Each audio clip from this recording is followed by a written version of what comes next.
War and Massacre. Thomas Nagel. A brief word on Thomas Nagel. Thomas Nagel is professor of philosophy at New York University. His publications include The Possibility of Altruism, Mortal Questions, and The View from Nowhere. This excerpt is from Mortal Questions from the chapter titled War and Massacre. From the apathetic reaction to the atrocities committed in Vietnam by the United States and its allies, one may conclude that moral restrictions on the conduct of war command almost as little sympathy among the general public as they do among those charged with the formation of United States military policy. Even when restrictions on the conduct of warfare are defended, it is usually on legal grounds alone. Their moral basis is often poorly understood. I wish to argue that certain restrictions are neither arbitrary nor merely conventional, and that their validity does not depend simply on their usefulness. There is, in other words, a moral basis for the rules of war, even though the conventions now officially enforced are far from giving it perfect expression. No elaborate moral theory is required to account for what is wrong in cases like the My Lai Massacre, since it did not serve, and was not intended to serve, any strategic purpose. Moreover, if the participation of the United States in the Indo-Chinese War is entirely wrong to begin with, then that engagement is incapable of providing a justification for any measures taken in its pursuit. Not only for the measures which are atrocities in every way, however just its aims, but this war has revealed attitudes of a more general kind, which influence the conduct of earlier wars as well. After it has ended, we shall be faced with the problem of how warfare may be conducted, and the attitudes that have resulted in the specific conduct of this war will not have disappeared. Moreover, similar problems can arise in wars or rebellions fought for very different reasons and against very different opponents. It is not easy to keep a firm grip on the idea of what is not permissible in warfare, because while some military actions are obvious atrocities, other cases are more difficult to assess, and the general principles underlying these judgments remain obscure. Such obscurity can lead to the abandonment of sound intuitions in favor of criteria whose rationale may be more obvious. If such a tendency is to be revisited or resisted, it will require a better understanding of the restrictions that we now have. Again, this treatise was written in 1979, and it is written during the atrocities of the Vietnam War.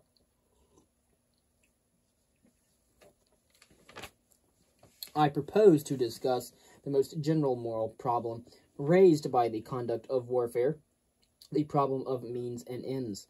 In one view, there are limits on what may be done even in the service of an end worth pursuing, and even when adherence to the restriction may be very costly. A person who acknowledges the force of such restrictions can find himself in acute moral dilemmas. He may believe, for example, that by torturing a prisoner, he can obtain information necessary to prevent a disaster, or that by obliterating one village with bombs, he can halt a campaign of terrorism.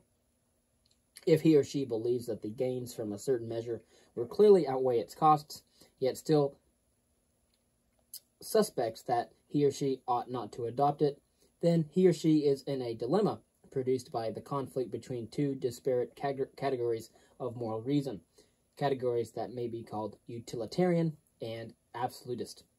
Utilitarianism gives primacy to a concern with what will happen. Absolutism gives primacy to a concern with what one is doing. The conflict between them arises because the alternatives we face are rarely just choices between total outcomes. They are also choices between alternative pathways or measures to be taken. When one of the choices is to do terrible things to another person, the problem is altered fundamentally. It is no longer merely a question of which outcome would be worse. Few of us are completely immune to either of these types of moral intuition, though in some people, either naturally or for doctrinal reasons, one type will be dominant and the other suppressed or weak. but it is perfectly possible to feel the force of both types of reason very strongly. In that case, the moral dilemma in certain situations of crisis will be acute, and it may appear that every possible course of action or inaction is unacceptable for one reason or another. Although it is the dilemma that I propose to explore, most of the discussion will be developed to its absolutist component. The utilitarian component is straightforward by comparison and has a natural appeal to anyone who is not a complete skeptic about ethics. Utilitarianism says that one should try, either individually or through institutions, to maximize good and minimize evil. The definition of these categories need not enter into the schematic formulation of the view, and that if faced with the possibility of preventing a great evil by producing a lesser, one should choose the lesser evil. There are certainly problems about the formulation of utilitarianism, and much has been written about it, but its intent is morally transparent. Nevertheless, despite the additions and refinements, it continues to leave large portions of ethics unaccounted for. I do not suggest that some form of absolutism can account for them all, only that an examination of absolutism will lead us to see the complexity and perhaps the incoherence of our moral ideas. Utilitarianism certainly justifies some restrictions on the conduct of warfare. There are strong utilitarian reasons for adhering to any limitation which seems natural to most people, particularly if the limitation is widely accepted already. An exceptional measure which seems to be justified by its results in a particular conflict may create a precedent with disastrous long-term effects. It may even be argued that war involves violence on such a scale that it is never justified on utilitarian grounds. The consequences of refusing to go to war will never be as bad as the war itself would be, even if atrocities were not committed. Or, in a more sophisticated vein, it might be claimed that a uniform policy of never resorting to military force would do less harm in the long run if followed consistently than a policy of deciding each case on utilitarian grounds, even though on occasional particular applications of the pacifist policy might have worse results than a specific utilitarian decision. But I shall not consider these arguments, for my concern is with reasons of a different kind, which may remain when reasons of utility and interest fail. In the final analysis, I believe that the dilemma cannot always be resolved. While not every conflict between absolutism and utilitarianism creates an insoluble dilemma, and while it seems to me certainly right to adhere to absolutist restrictions, unless the utilitarian considerations favoring violation are overpoweringly weighty and extremely certain. Nevertheless, when that special condition is met, it may become impossible to adhere to an absolutist position. What I shall offer, therefore, is somewhat qualified defense of absolutism. I believe it underlies a valid and fundamental type of moral judgment, which cannot be reduced to or overridden by other principles. And while there may be other principles just as fundamental, it is particularly important not to lose confidence in our absolutist intuitions, for they are often the only barrier before the abyss of utilitarian apologetics for large-scale murder.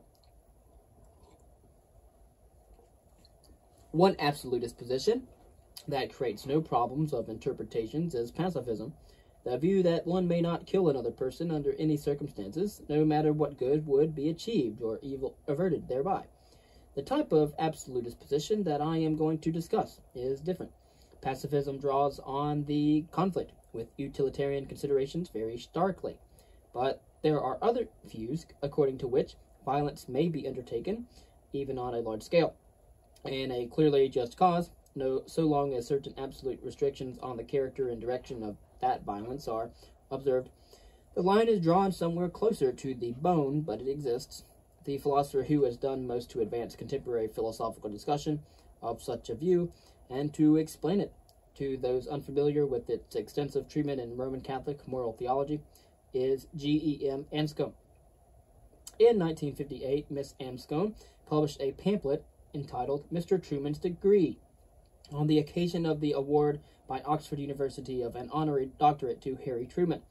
The pamphlet explained why she had opposed the decision to award that degree, recounted the story of her unsuccessful opposition, and offered some reflections on the history of Truman's decision, to drop atom bombs on Hiroshima and Nagasaki, and on the difference between murder and allowable killing in warfare.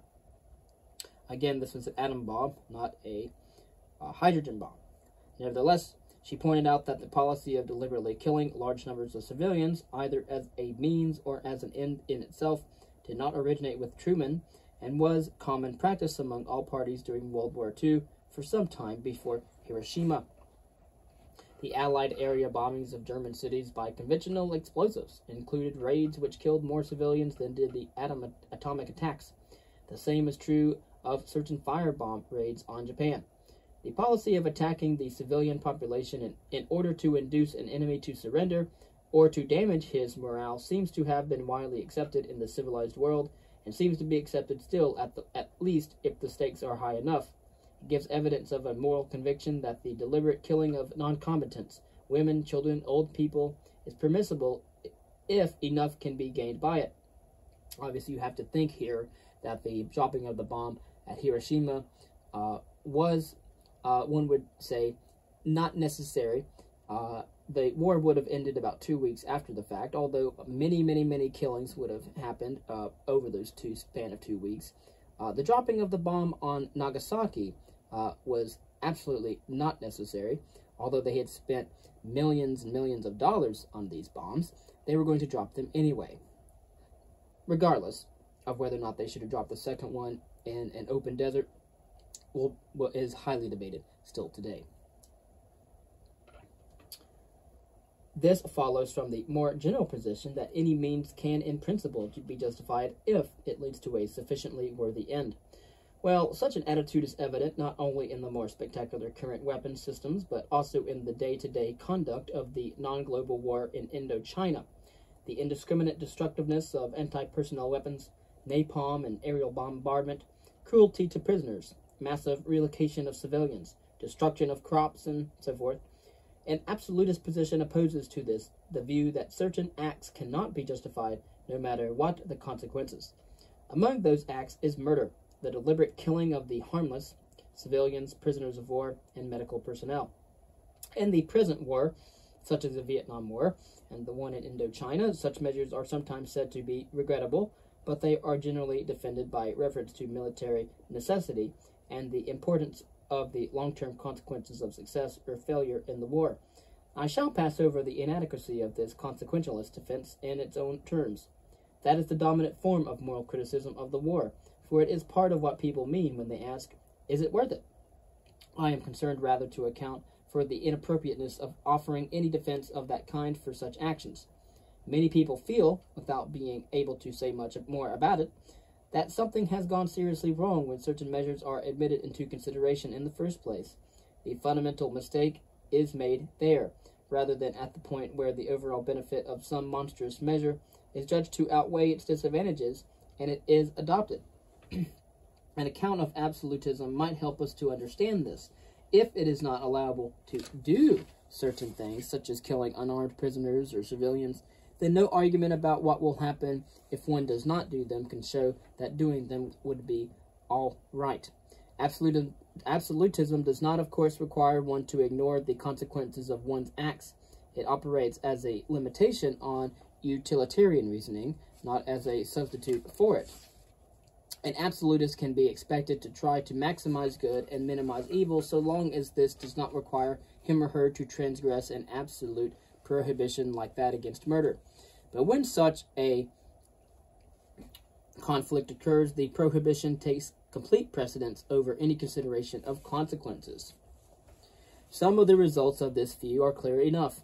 It requires us to forego certain potentially useful military measures, such as the slaughter of hostages and prisoners, or indiscriminate attempts to reduce the enemy civilian population by starvation, epidemic, infectious diseases like anthrax and bubonic plague, or mass incineration. It means that we cannot deliberately deliberate on whether such measures are justified by the fact that they will avert or still greater evils, for as intentional measures they cannot be justified in terms of any consequences whatever. Someone unfamiliar with the events of this century might imagine that utilitarian arguments or arguments of national interest would suffice to deter measures of this sort. but it has become evident that such considerations are insufficient to prevent the adoption and employment of enormous anti-population weapons once their use is considered a serious moral responsibility. The same is true of the piecemeal wiping out of rural civilization populations in airborne anti-guerrilla warfare. Once the door is open to calculations of utility and national interest, the usual speculations about the future of freedom, peace, and economic prosperity can be brought to bear to ease the consequences of those responsible for a certain number of charred babies. For this reason alone, it is important to decide what is wrong with the frame of mind which allows such arguments to begin. But it is also important to understand absolutism in the cases where it generally conflicts with utility. Despite its appeal, it is a paradoxical position, for it can require that one refrain from choosing the lesser of two evils when that is the only choice one has. And it is additionally paradoxical because, unlike pacifism, it permits one to do horrible things to people in some circumstances but not in others. Before going on to say what, if anything, lies beyond or behind the position, there remains a few relatively technical matters which are best discussed at this point. First, it is important to specify as clearly as possible the kind of thing to which absolutist prohibitions can apply. We must take seriously the proviso that they concern what we deliberately do to people. There could not, for example, without incoherence, be an absolute prohibition against bringing about the death of an innocent person, for one may find oneself in a situation in which, no matter what one does, some innocent people will die as a result. I do not mean just that there are cases in which someone will die no matter what one does, because one is not in a position to affect the outcome one way or the other. That, it is to be hoped, is one's relation to the death of most innocent people. I have in mind rather a case in which someone is bound to die, but who it is will depend on what one does. Sometimes these situations have natural causes, as when too few resources, such as medicine, lifeboats, other basic life support systems, and food are available to rescue everyone threatened with a certain catastrophe. Sometimes the situation is man-made, as when the only way to control a campaign of terrorism is to employ terrorist tactics against the community from which it has arisen. But whatever one does in cases such as these, some innocent people will die as a result. If the absolutist prohibition forbade doing what would result in the deaths of innocent people, it would have the consequence that in such cases nothing would or could do would be morally permissible. This problem is avoided, however, because what absolutism forbids is doing certain things to people rather than bringing about certain results. Not everything that happens to others as a result of what one does is something that one has done to them. Catholic moral theology, for example, seeks to make this distinction precise in a doctrine that they have, known as the law of double effect, which asserts that there is a morally relevant distinction between bringing about or permitting the death of an innocent person deliberately, either as an end in itself or as a means, and bringing it about or permitting it as a side effect of something else one does deliberately. In the latter case, even if the outcome is foreseen, it is not murder, and does not fall under the absolute prohibition, though of course it may still be wrong for other reasons of utility, for example. Briefly, the principle states that one is sometimes permitted knowingly to bring about or permit as a side effect of one's actions something which it would be absolutely impermissible to bring about or permit deliberately as an end or as a means. In application to war or revolution, the law of double effect permits a certain amount of civilian carnage as a side effect of bombing munition plants or attacking enemy soldiers. And even this is permissible only if the cost is not too great to be justified by one's objectives. However, despite its importance and its usefulness in accounting for certain plausible moral judgments, I do not believe that the law of double effect is a generally applicable test for the consequences of an absolutist position. Its own application is not always clear, so that it introduces uncertainty where there need not be uncertainty.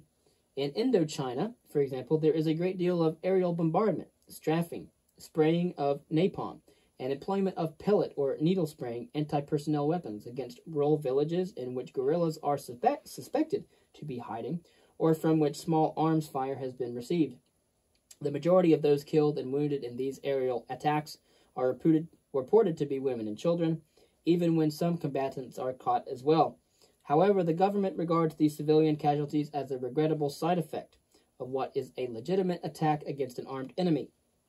It might be thought easily to dismiss this as sophistry. If one bombs, burns, or strafes a village containing 100 people, 20 of whom one believes to be guerrillas, so that by killing most of them, one will be statistically likely to kill most of the guerrillas, then is not one's attack on the group of 100 a means of destroying the guerrillas, pure and simple?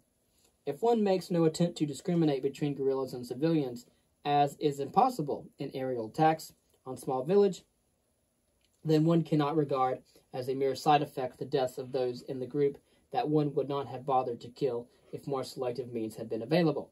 The difficulty is, however, that this argument depends on one particular description of the act, and the reply might be that the means used against the guerrillas is not killing everybody in the village, but rather obliteration bombing of the area in which the 20 guerrillas are known to be located. If there are civilians in the area as well, they will be killed as a side effect of such an action. Because of casuistical problems like this, I prefer to stay with the original, unanalyzed distinction between what one does to people and what merely happens to them as a result of what one does. The law of double effect provides an approximation to that distinction in many cases, and perhaps it can be sharpened to the point where it does better than that. Certainly, the original distinction itself needs clarification, particularly since some of the things we do to people involve things happening to them as a result of the things we do. In a case like the one discussed, however, it is clear that by bombing the village, one slaughters and maims the civilians in it, whereas by giving the only available medicine to one of the two sufferers from a disease, one does not kill the other or deliberately allow him or her to die, even if they die as a result. The second technical point is this: the absolutist focus on actions rather than outcomes does not merely introduce a new outstanding item into the catalog of evils. That is, it does not say that the worst thing in the world is the deliberate murder of an innocent person. For if that were all, then one could presumably justify one such murder on the ground that it would prevent several others, or 10,000 on the ground that they would prevent 100,000 more. That is a familiar argument, but if this is allowable, then there is no absolute prohibition against murder after all. Absolutism requires that we avoid murder at all costs, not that we prevent it at all costs. It would also be possible to adopt a deontological position less stringent than absolutism without falling into utilitarianism. There are two ways in which someone might acknowledge the moral relevance of the distinction between deliberate and non-deliberate killing without being an absolutist. One would be to count murder as a specially bad item in the catalog of evils, much worse than accidental death or non-deliberate killing. But the other would be to say that deliberately killing an innocent is impermissible unless it is the only way to prevent some very large evil, say the deaths of 50 innocent people. Call this the threshold at which the prohibition against murder is overridden. The position is not absolutist, obviously, but it is also not equivalent to an assignment of utilitarian disvalue to murder equal to the disvalue of the threshold. This is easily seen. If a murder had the disvalue of 50 accidental deaths, it would still be permissible on utilitarian grounds to commit a murder to prevent one other murder, plus some lesser evil like a broken arm. Worse still, we would be required on utilitarian grounds to prevent one murder even at the cost of 49 accidental deaths that we could otherwise have prevented. These are not, in fact, consequences of a deontological prohibition against murder with a threshold, because it does not say that the occurrence of a certain kind of act is a bad thing, and therefore to be prevented, but rather tells everyone to refrain from such acts except under certain conditions. In fact, it is perfectly compatible with the deontological prohibition against murder to hold that, considered as an outcome, a murder has no more disvalue than an accidental death. While the admission of thresholds would reduce the starkness of the conflicts discussed here, I do not think it would make them disappear or change their basic character. They would persist in the clash between any deontological requirement and utilitarian values, somewhat lower than its threshold. Finally, let me remark on a frequent criticism of absolutism that depends on a misunderstanding. It is sometimes suggested that such prohibitions depend on a kind of moral self-interest, a primary obligation to preserve one's own moral purity, to keep one's hands clean, no matter what happens to the rest of the world. If this were the position, it might be exposed to the charge of self-indulgence. After all, what gives one man a right to put the purity of his soul or the cleanness of his hands above the lives or welfare of a large number of other people? It might be argued that a public servant like Harry Truman has no right to put himself first in that way. Therefore, if he is convinced that the alternatives would be worse, he must give the order to drop the bombs and take the burden of those deaths on himself, as he must do other distasteful things for the general good. But there are two confusions behind the view that moral self-interest underlies moral absolutism. First, it is a confusion to suggest that the need to preserve one's moral purity might be the source of an obligation.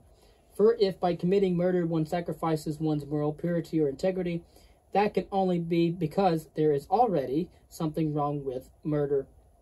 The general reason against committing murder cannot therefore be merely that it makes one an immoral person. Secondly, the notion that one might sacrifice one's moral integrity justifiably in the service of a sufficiently worthy end is an incoherent notion. For if one were justified in making such a sacrifice, or even morally required to make it, then one would not be sacrificing one's moral integrity by adopting that course. One would be preserving it. Moral absolutism is not unique among moral theories in requiring each person to do that or what will preserve his own moral purity in all circumstances. This is equally true of utilitarianism or of any other theory which distinguishes between right and wrong. Any theory which defines the right course of action in various circumstances and asserts that one should adopt that course, ipso facto asserts that one should do what will preserve one's moral purity, simply because the right course of action is what will preserve one's moral purity in those circumstances. Of course, utilitarianism does not assert that this is why one should adopt that course, but we have seen that the same is true of absolutism. It is easier to dispose of false explanations of absolutism than to produce a true one.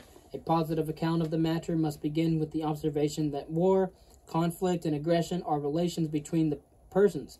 The view that it can be wrong to consider merely the overall effect of one's actions on the general welfare comes into prominence when those actions involve relations with others. A man's acts or woman's acts usually affect more people than they deal with directly, and those effects must naturally be considered in their decisions. But if there are special principles governing the manner in which he or she should treat people, that will require special attention to the particular persons toward whom the act is directed rather than just to its total effect. Think about air raids. When you're basically killing hundreds of innocent civilians, and you might take out maybe 10 or 20 of the actual enemy. Is it right to kill the civilians and even though you weren't intending to, in order to kill the enemy? That's a big debate. But nevertheless, absolutist restrictions in warfare appear to be of two types: restrictions on the class of persons at whom aggression or violence may be directed, and restrictions on the manner of attack, given that the object falls within that class. These can be combined, however, under the principle that hostile treatment of any person must be justified in terms of something about that person which makes the treatment appropriate. Hostility is a personal relation, and it must be suited to its target. One consequence of this condition will be that certain persons may not be subjected to hostile treatment in war at all, since nothing about them justifies such treatment. Others will be proper objects of hostility only in certain circumstances or when they are engaged in certain pursuits, and the appropriate manner and extent of hostile treatment will depend on what is justified by the particular case. A coherent view of this type will hold that extremely hostile behavior toward another is compatible with treating him as a person, even perhaps as an end in himself. This is possible if only one has not automatically stopped treating him as a person as soon as one starts to fight with him. If hostile, aggressive, or combative treatment of others always violated the condition that they be treated as human beings, it would be difficult to make further distinctions on that score within the class of hostile actions. That point of view on the level of international relations leads to the position that if complete pacifism is not accepted, no holds need to be bared at all, and we may slaughter and massacre to our heart's content if it seems advisable. Such a position is often expressed in discussions of war crimes. But the fact is that ordinary people do not believe this about conflicts, physical or otherwise, between individuals, and there is no more reason why it should be true of conflicts between nations. There seems to be a perfectly natural conception of the distinction between fighting clean and fighting dirty. To fight dirty is to direct one's hostility or aggression not at its proper object, but at a peripheral target which may be more vulnerable, and through which the proper object can be attacked indirectly. This applies in a fist fight, an election campaign, a duel, or a philosophical argument. If the concept is general enough to apply to all these matters, it should apply to war, both to the conduct of individual soldiers and to the conduct of nations. Suppose that you are a candidate for public office, convinced that the election of your opponent would be a disaster, that he is an unscrupulous demagogue who will serve a narrow range of interest and seriously infringe the rights of those who disagree with him. And suppose you are convinced that you cannot defeat him by conventional means. Now imagine that various unconventional means present themselves as possibilities. You possess information about his sex life, which would scandalize the electorate if made public, or you learn that his wife is an alcoholic, or that in his youth he was associated for a brief period with a prescribed political party, and you believe that this information could be used to blackmail him into withdrawing his candidacy. Or you can have a team of your supporters flatten the tires of a crucial subset of his supporters on election day. Or you are in a position to stuff the ballot boxes, or, more simply, you can have him assassinated. What is wrong with these methods, given that they will achieve an overwhelmingly desirable result? There are, of course, many things wrong with them. Some are against the law, some infringe the procedures of an electoral process to which you are presumably committed by taking part in it. Very importantly, some may backfire, and it is in the interest of all political candidates to adhere to an unspoken agreement not to allow certain personal matters to intrude into a campaign. But that is not all. We have in addition the feeling that these methods of attack, are irrelevant to the issue between you and your opponent. That in taking them up, you would not be directing yourself to that which makes him an object of your opposition. You would be directing your attack not at the true target of your hostility, but at peripheral targets that happen to be vulnerable. The same is true of a fight or argument outside the framework of any systems or regulations of law.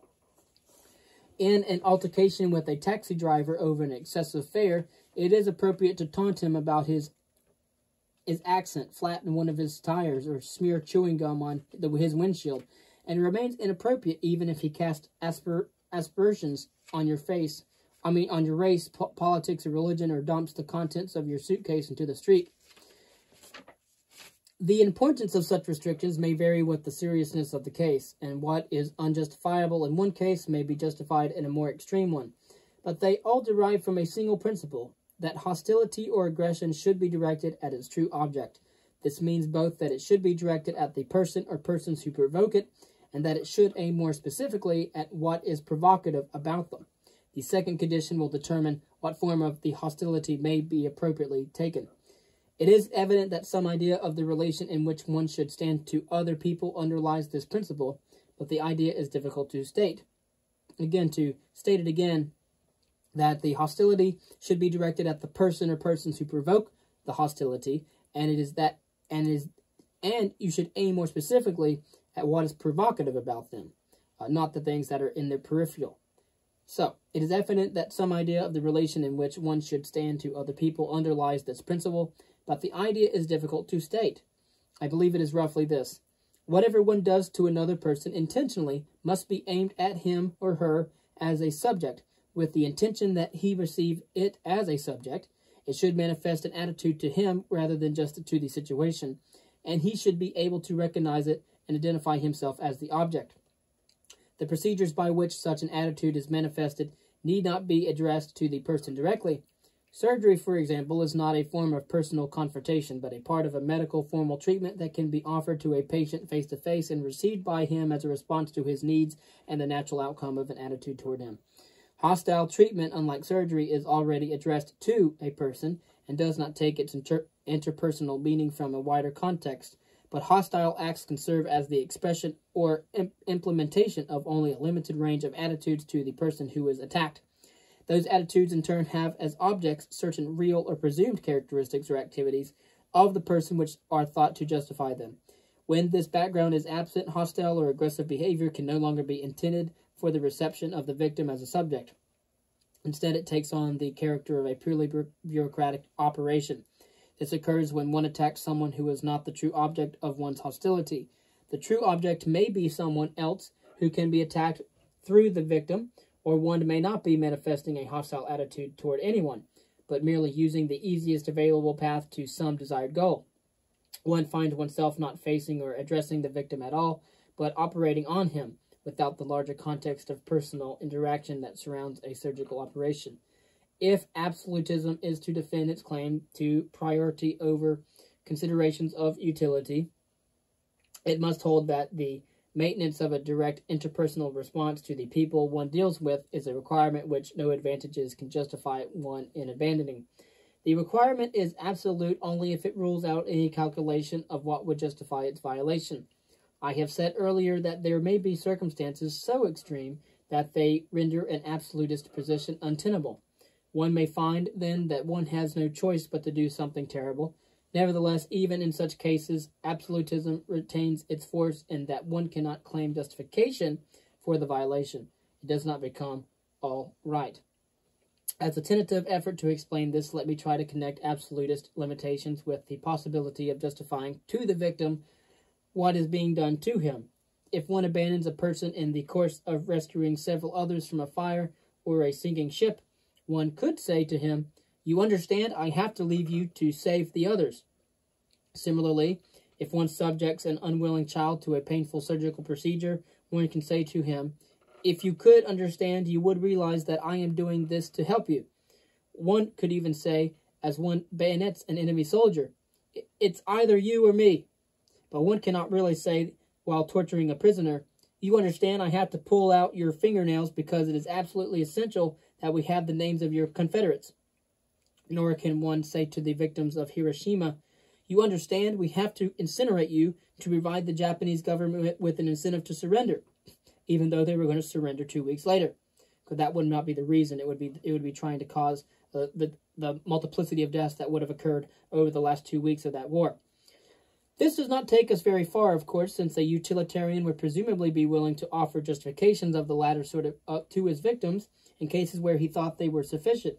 They are really justifications to the world at large, which the victim, as a reasonable man, would be expected to appreciate.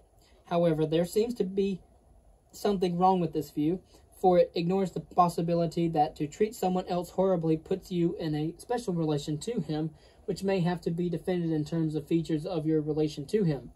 The suggestion needs much more development, but it may help us to understand how there may be requirements which are absolute in the sense that there can be no justification for violating them. If the justification for what one did to another person had to be such that it could be offered to him specifically rather than just to the world at large, that would be a significant course of restraint. If the account is to be depended and deepened, I would hope for some results along the following lines. Absolutism is associated with the view of oneself as a small being interacting with others in a large world. The justifications it requires are primarily interpersonal. Utilitarianism is associated with a view of oneself as a benevolent bureaucrat distributing such benefits as one can control to countless other beings with whom one may have various relations or none. The justifications it requires are primarily administrative.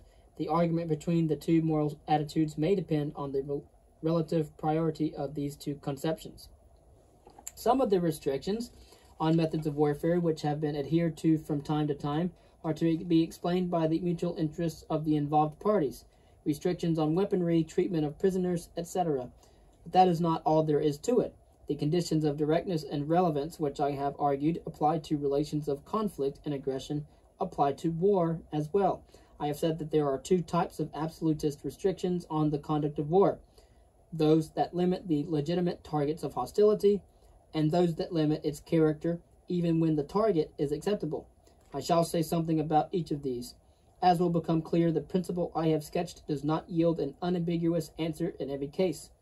First, let us see how it applies that attacks on some people are allowed, but not attacks on others. It may seem paradoxical to assert that to fire a machine gun at someone who is throwing hand grenades at your emplacement is to treat him as a human being. Yet the relation with him is direct and straightforward. The attack is aimed specifically against the threat presented by a dangerous adversary, and not against a peripheral target through which he happens to be vulnerable, but which he has nothing to do with that threat. For example, you might stop him by machine gunning his wife and children, who are standing nearby, thus distracting him from his aim of blowing you up and enabling you to capture him. But if his wife and children are not threatened, have not threatened your life, that would be to threat them as a means with a vengeance. This, however, is just Hiroshima on a smaller scale.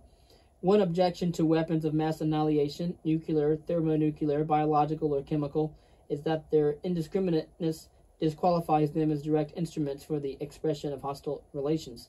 In attacking the civilian population, one treats neither the military enemy nor the civilians with that minimal respect which is owed to them as human beings.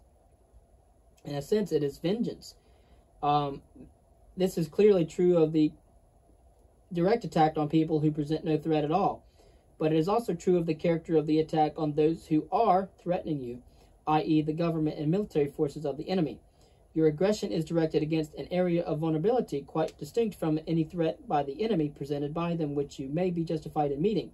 You are taking aim at them, the non-enemy, through the mundane life and survival of their countrymen, instead of aiming at the destruction of their military capacity. And of course, it does not require hydrogen bombs to commit such crimes. This way of looking at the matter also helps us to understand the importance of the distinction between combatants and non-combatants, and the irrelevance much of the criticism offered against its intelligibility and moral significance.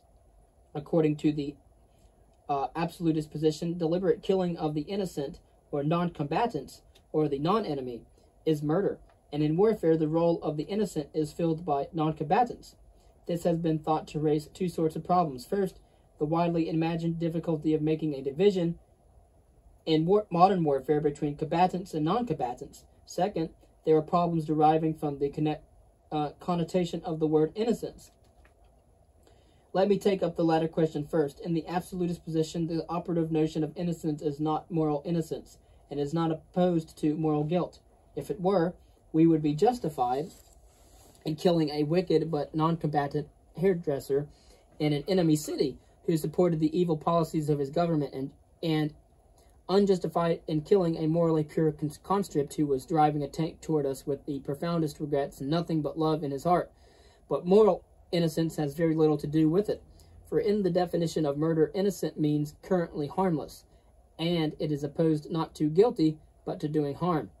It should be noted that such an analysis has the consequence that in war we may oftentimes be justified in killing people who do not deserve to die, and unjustified in killing people who do deserve to die, if anyone does. So we must distinguish combatants from non-combatants on the basis of their immediate threat or harmfulness. I do not claim that the line is a sharp one. It is not a sharp distinction, but it is not so difficult as is often supposed to place individuals on one side of it or the other. Obviously, when you're threatened in war and people are shooting at you, you may not know when someone is a combatant or not a combatant. Children are not combatants, even though they may join the armed forces if they are allowed to grow up. Women are not combatants just because they bear children or offer comfort to the soldiers.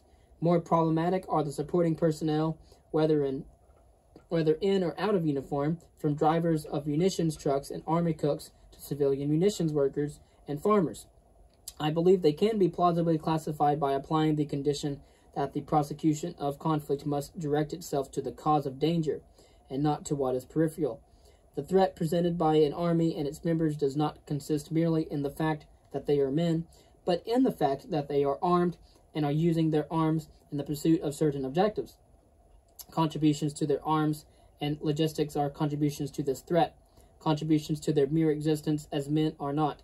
It is therefore wrong to direct an attack against those who merely serve the combatants' needs as human beings, such as farmers and food suppliers, even though survival as human being is a necessary condition of efficient functioning as a soldier. This brings us to the second group of restrictions, those that limit what may be done even to combatants.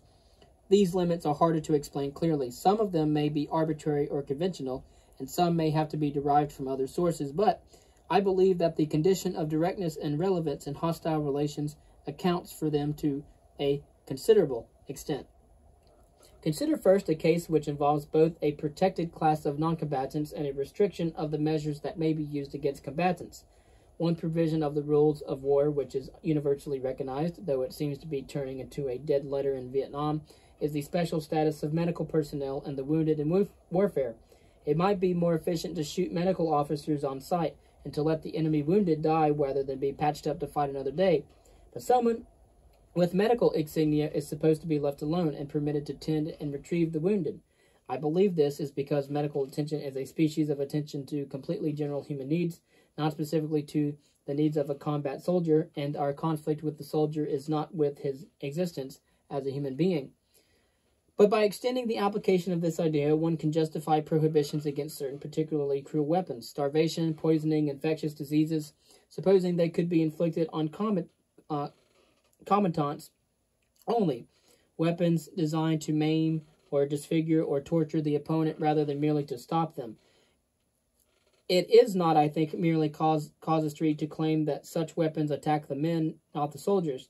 The effect of dum-dum bullets, for example, is much more extended than necessary to cope with the combat situation in which they are used. They abandon at any attempt to discriminate in their effects between the combatant and the human being.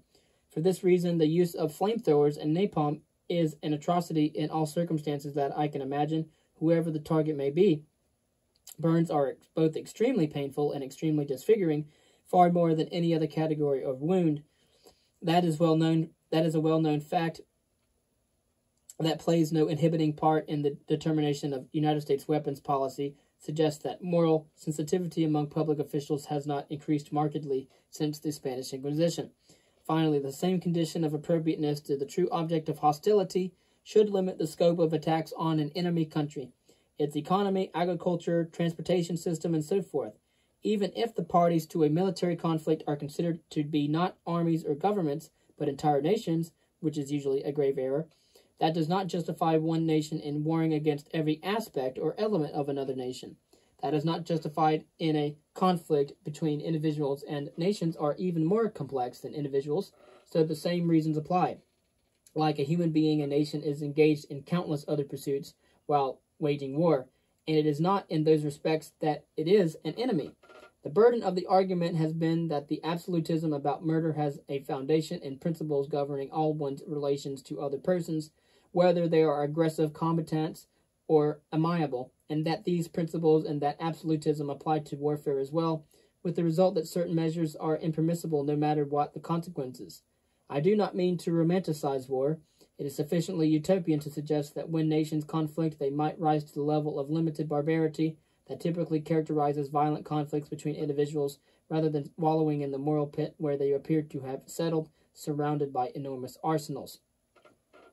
Of course, the greatest thing to do would be to focus on the enemy and those that are an initial threat, not the civilians. Having described the elements of the absolutist position, we must now return to the conflict between it and utilitarianism. Even if certain types of dirty tactics become acceptable when the stakes are high enough, the most serious of the prohibited acts, like murder and torture, are not just supported to require unusually strong justification. They are supposed never to be done, because no quantity of resulting benefit is thought capable of justifying such treatment of a person. The fact remains that when an absolutist knows or believes that the utilitarian cost of refusing to adopt a prohibited course will be very high, he may hold to his refusal to adopt it, but he will find it difficult to feel that a moral dilemma has been satisfactorily resolved. The same may be true of someone who rejects an absolutist requirement and adopts instead the course yielding in the most acceptable consequences. In either case, it is possible to feel that one has acted for reasons insufficient to justify violation of the opposing principle. In situations of deadly conflict, particularly where a weaker party is threatened with annihilation or enslavement by a stronger one, the argument for resorting to atrocities can be powerful. and the dilemma acute. There may exist principles not yet codified, which would enable us to resolve such dilemmas, but then again there may not. We must face the pessimistic alternative that these two forms of moral intuition are not capable of being brought together into a single coherent moral system, and that the world can present us with situations in which there is no honorable or moral course for a man to take, no course free of guilt and responsibility for evil.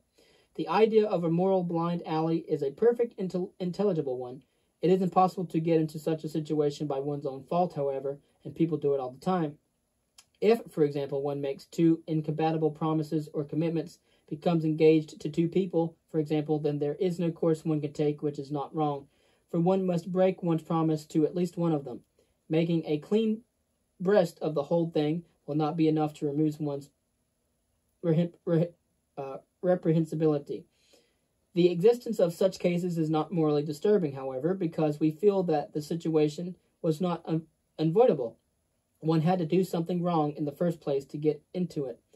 But what if the world itself or someone else's actions could face a previously innocent person with a choice between morally abominable courses of action and leave him no way to escape with his honor? Our intuitions rebel at the idea, for we feel that the constructability of such a case must show a contradiction in our moral views. But it is not in itself a contradiction to say that someone can do X or not do X, and that for him to take either course would be wrong. It merely contradicts the supposition that ought implies can, since presumably one ought to refrain from what is wrong, and in such a case it is impossible to do so. But given the limitations on human action, it is naive to suppose that there is a solution to every moral problem with which the world can face us. We have always known that the world is a bad place. It appears that it may be an evil place as well.